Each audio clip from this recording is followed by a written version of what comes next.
And moving on, just when we thought we'd heard the last of Jeffrey Epstein, we get another reminder of the horrors he committed against young women and girls. The latest comes in the form of yet another jailhouse suicide. This time it was modeling agent Jean-Luc Brunel, who hung himself.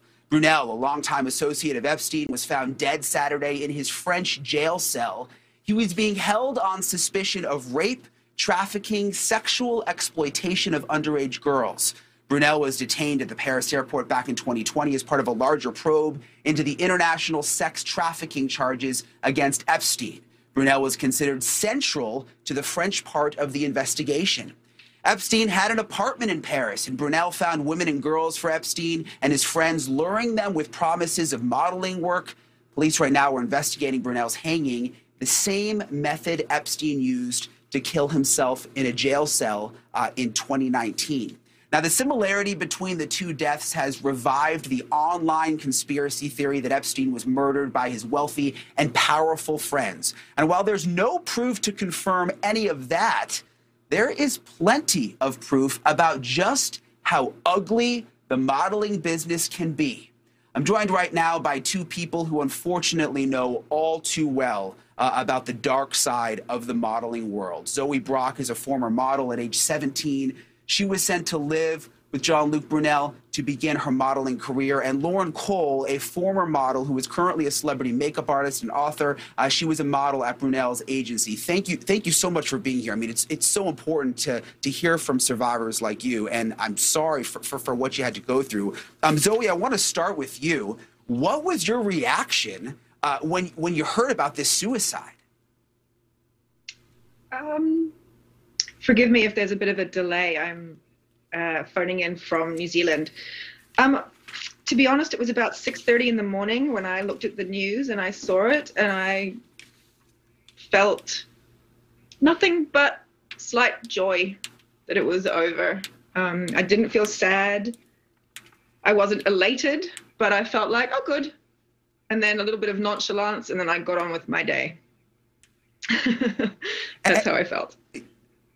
And Lorin, I want to bring you in. I mean, I want to know what you thought, especially in light of what we saw happen with Epstein and the certainly mysterious circumstances under which he died. What did you think when you got the news? Well, I was thrilled to death. And I believe that it was not a suicide, because I don't believe that narcissists kill themselves. Zoe, I want to go back to when you first started in Paris. I know you were a teenager when you started modeling. Obviously, it was a dream. When did you realize this was not exactly what you signed up for? Fairly quickly. I was placed in Jean-Luc's home because I was underage, and because my mother was told by my agent in Australia that it was the safest place for me. And it was for about 3 weeks because Jean-Luc wasn't there. I think it's really easy to look at this story also and think, well, modeling agencies, seedy stories, but this was a really respected agency. It was one of the best in the world at that point. So anyone could be forgiven for thinking that it was legitimate, but just about like any narcissist or psychopath, Jean-Luc was able to compartmentalize. So there were the girls that he used and abused, and there were the girls that legitimately made him and his agency a ton of money. And unfortunately, I guess I fell into the first category. And so, yeah, once he came back from his scouting trip, getting up to who knows what around the world, he fairly quickly, within the first sort of 6 hours of being back, informed me that I had to have sex with him and gave me drugs. And once I managed to avoid him and it became clear to him that I wasn't going to comply and I wasn't going to be easy, I was removed, sent to a really yucky place to stay, and had my reputation slandered around Europe. And unfortunately, I left behind another underage girl who has not come forward, who I know had a really rotten time when I wasn't there. It's so crazy to think.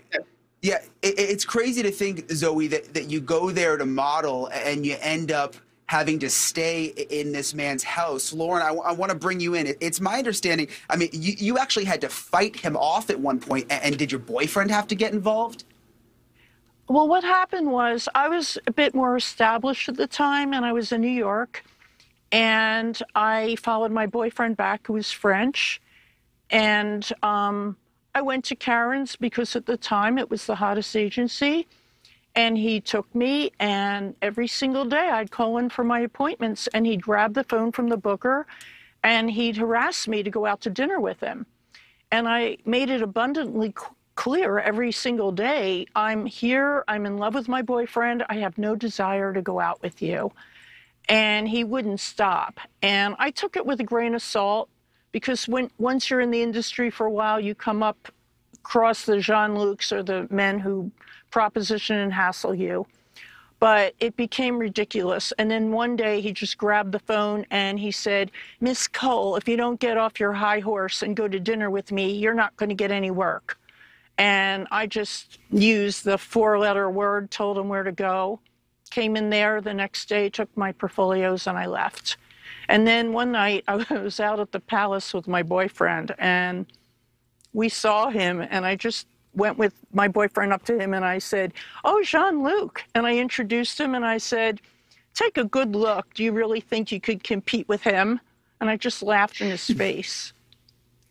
Wow, so you turned it right around on him, and that's great. I mean, obviously, guys like this don't like when you say no, but it's awful that would then turn around and hurt your career. Zoe, tell me what happened with you after you told him no. You said back off. He really started to slander your name, from what I've heard. Yeah, he told all my other agencies in Europe that I was a coke addict,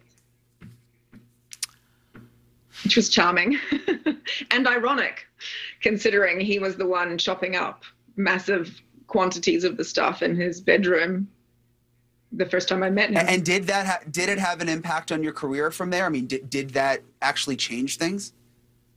Absolutely. And everything that happened in Paris at that time. I mean, I was tipped to be quite a successful girl, but I found everything that happened very upsetting. And after my stint in Paris, instead of continuing on and going to Italy and all the other places that I had been scheduled to go to, I just went back to Australia. A, the agencies didn't want me because I was trouble. And B, it was frankly just chaotic and exhausting, and yeah, just didn't feel safe. So is there any sort of support system for models? I mean, I hear about what the women still go through, and you know, what they went through 20 years ago seems like it was 10 times worse. I mean, Lorin, was there anything you could do or anyone you could talk to during that time? Unfortunately not. And what I find so upsetting is I believe that they did a segment on him in the 90s and everything came to light and he still continued to do what he did. And nobody ever did anything about it. And young, impressionable girls, they go to his agency, they go abroad, and they don't know how to fight something like that. So they're victims. And from what I surmise, what he couldn't get, he drugged them, and he had his way with them, and then he threatened them, and he ruined them. Do you think things have changed enough, Lorin? I mean, has it changed enough now? I mean, have things gotten better for the younger models? I certainly hope so.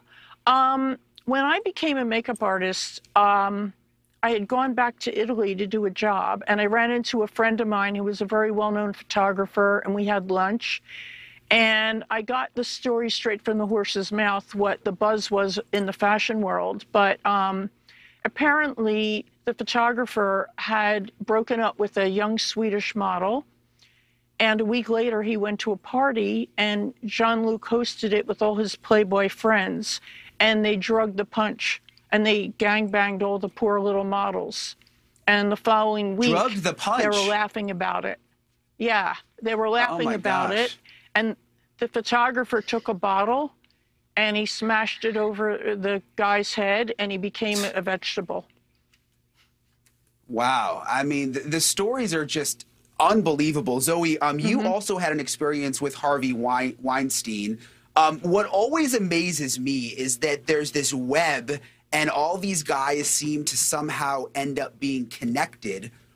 Do you get the feeling that these were just a group of bad guys, you know, creeps, or was this really organized behind the scenes?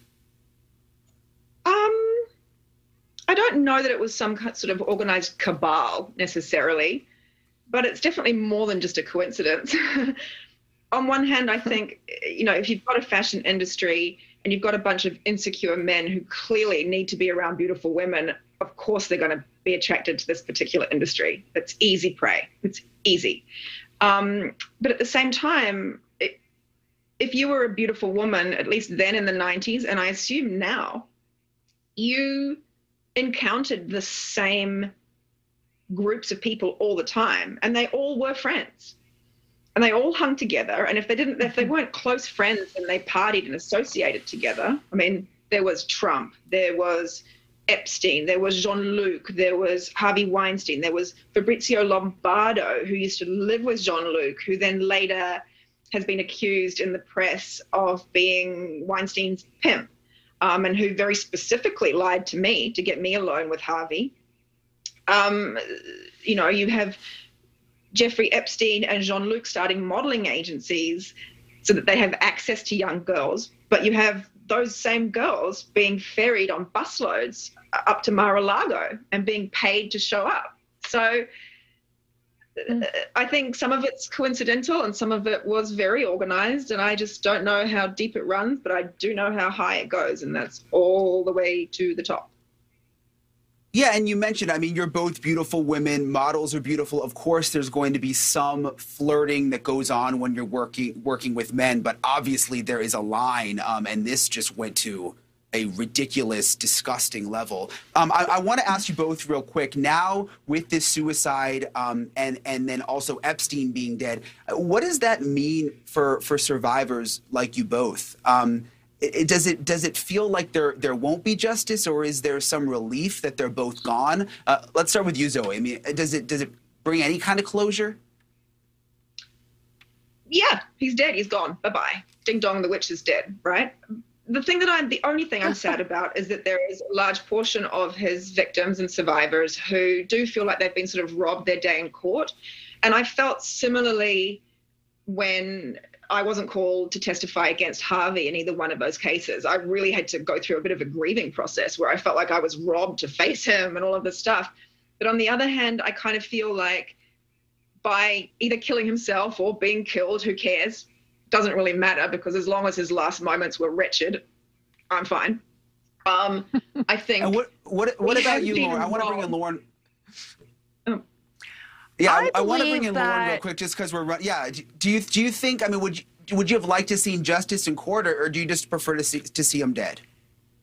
I'm just so glad that he's gone, and I think it poses an example, and I think it will, at least others will think twice before they move forward with this kind of behavior. You know, it's got to stop, and it's really a shame because, yeah. Yeah, thank you both so much for sharing your stories. I know some of this was a long time ago, and it's not always easy to bring this stuff back up again. But we appreciate you both sharing your stories, and especially you, Zoe. I know you're like in the middle of the night in New Zealand, so thanks for staying up for us. No worries. Thank you. Thank you for watching. Click the red subscribe button below so you can get more of NewsNation's fact-driven, unbiased coverage.